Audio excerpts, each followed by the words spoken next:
others' video.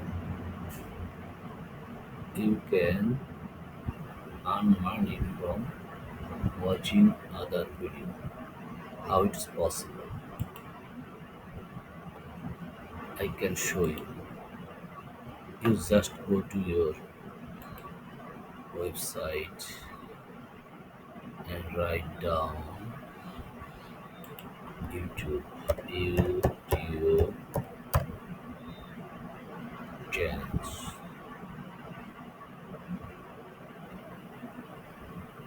Just you go to your YouTube channel and you can search here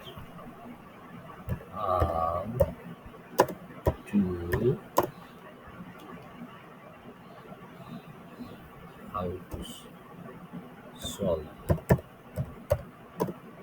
your problem in life. Okay, how to solve your life problems. You can click here and you can any problem you can click here and you can see just it is ad. You can remove this ad, skip this ad, Hey everyone, and welcome to you the can you can Resilience just course. see Look, we all have to deal with pain, hardship, loss, and just, day-to-day bullshit throughout our lives. And while our first impulse is to avoid all the bullshit, to get away from you our can problems, fast the fact of the matter kind is, of there is no such because you fuck should him. I shouldn't have to be dealing with this. It's the psychological pain that comes along with being struck by the physical pain. Now, throughout the course, I'd like to refer to these types of pain as type you 1 can pain, see the physical pain, and type 2 pain, the psychological pain. For example, let's say a family member gets cancer and passes away. Obviously, the loss of that family member, it's just fundamentally painful. That is a type 1 type of pain. If your mother dies of cancer, that is excruciatingly painful, no matter who you are or what you do. Type 1 pain. But what tends to happen with most of us is we sit there and say, oh my God, what could I have done differently? Why does she deserve this? I could have been a better son. I could have done this. This isn't fair. The doctors are terrible. I bet they fucked something up. That's the type 2 pain. It's the narratives and the meaning that we construct around that different pain initial in inherently face. painful event. Now, what's interesting about human psychology is that the more intense the type 1 pain, the more crazy our mind goes with narratives creating type 2 pains.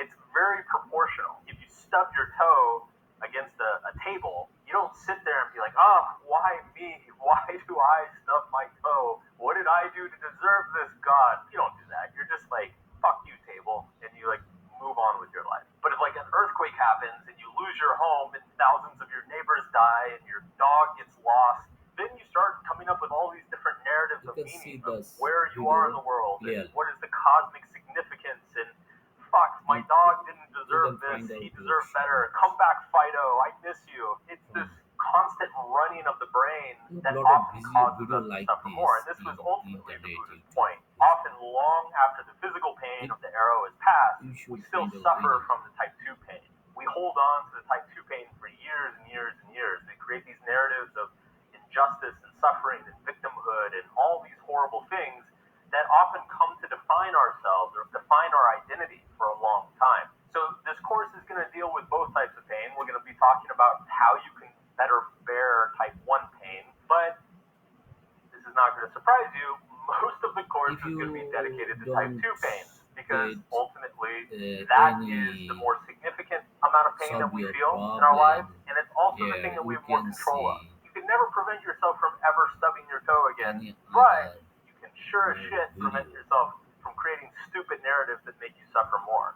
Now, the second metaphor I want to use throughout this course is just to help us kind of understand the nature of pain in our lives. I'm going to use the metaphor of a muscle, which is essentially that a certain amount of pain is actually good for us. The same way, like, if you never exercise your muscles, if you never stress your muscles, if you never, like, get out and run or pick up something heavy, your body deteriorates and it begins to fall apart. But at the same time, if you, like, go try to pick up 500 pounds on your first day in the gym, you're going to completely destroy yourself. There's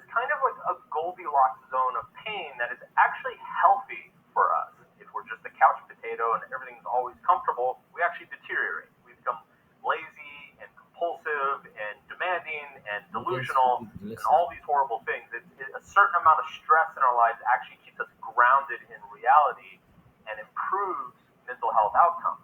But if you kind of go along that curve of pain, there eventually comes a tipping point where adding more pain or stress starts to harm our health and it harms our ability to function well, both physically and mentally. And so You ultimately, can our see goal here in our others life is video not to in get which rid of pain. It's lot of simply video you to can see maintain others. a manageable level of stress and pain in our lives. We want to be challenged regularly. We want to have invigorating problems that we're working on. It's that sense of sacrifice or that sense of overcoming that grants us a sense of meaning and purpose in our lives.